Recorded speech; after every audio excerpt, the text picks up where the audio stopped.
Hello everyone, my name is Guy, and for this video, I am going to report the three schools of thoughts in second language acquisition.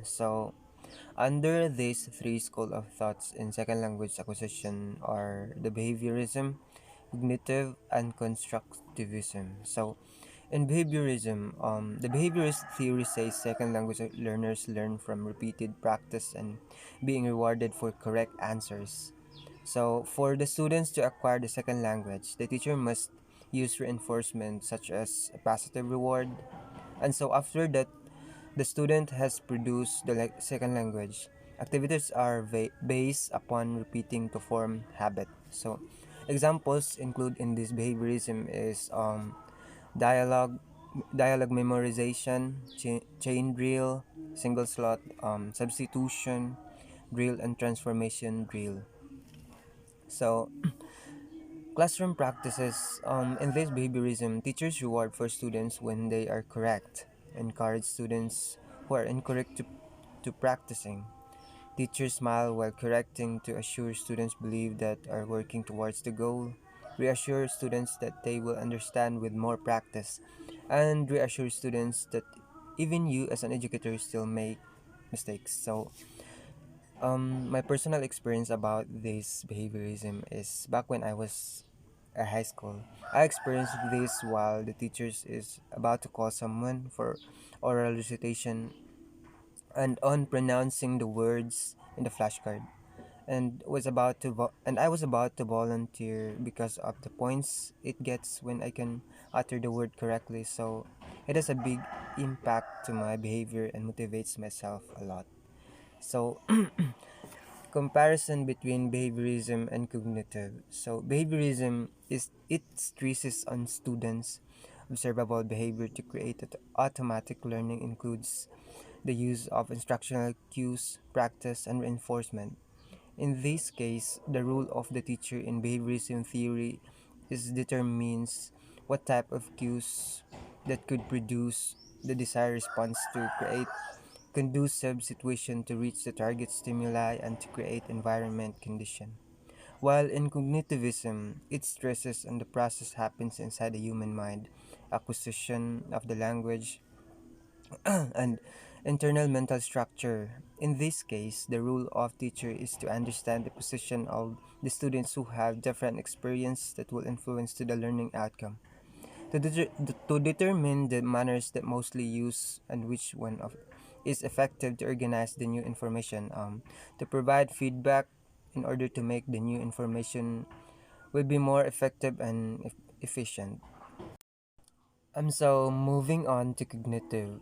A cognitive of learning sees second language acquisition as a conscious and reason thinking process, involving the deliberate use of learning strategies.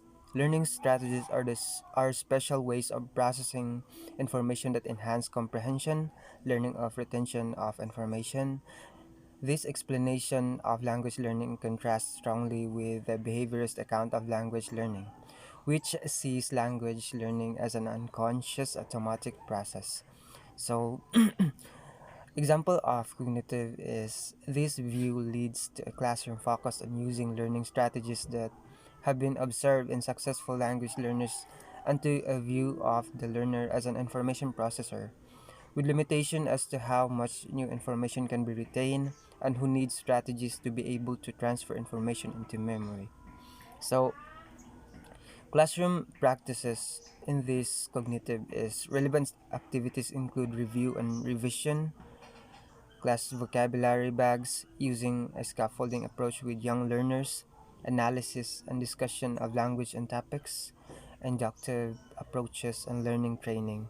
So, in my personal experience is back when I was a high school, my experience about cognitive is dealing and answering into situational questions which test my critical thinking skills, especially impromptu question which I have to think and decide wise and fast.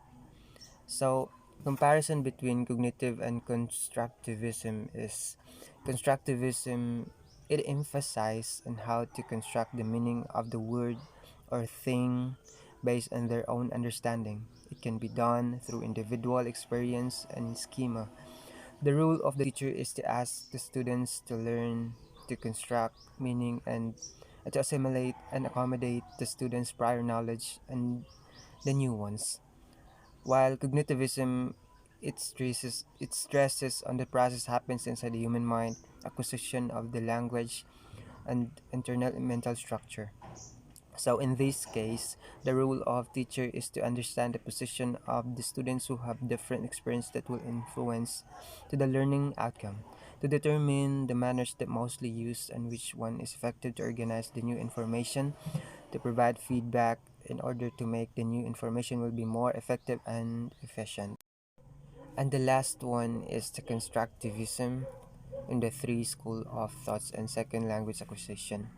And this constructivism means that this determines how learning happens.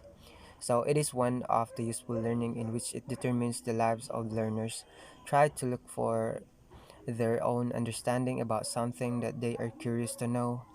The ways to seek can be done through questioning of their knowledge and new discoveries. Constructivism as a learning theory learns about how people learn to construct something in their own understanding by relating the prior knowledge and the new information. So examples of constructivism is instruction must be concerned with the experience and the context that make the students willing and able to learn. So in short, readiness. Instruction must be structured so that it can be easily grasped by the students. In short, spiral organization. And the last one is going beyond the information, which is instruction should be designed to facilitate extrapolation or fill in the gaps. So classroom practices in this constructivism is teachers help the learners to construct something based on their own understanding by assimilating prior knowledge and new ones. And teacher presents examples and the students work with the examples until they discover the interrelationship between the subject structure. So in my personal experience about this is in my high school days, every time we're going to have an exam, before the exam, every teacher of our subject let us create the questions that might relate to our exams through the subject. So it is also the alteration system of studying.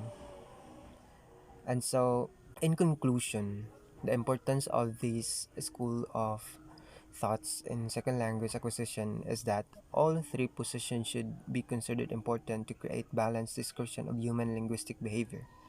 So consider for a moment the analogy of a very tall mountain. Seen from distance from one direction, the mountain can have a sharp peak, easily identifiable glaciers, and distinctive rock formation. However, from another direction, the same mountain could now appear to have two peaks. The second was previously hidden from view. The different configuration of its slopes. From yet another direction, even more features emerge hitherto unobserved. And thank you for watching. I hope you guys learn a lot from this video and God bless us all.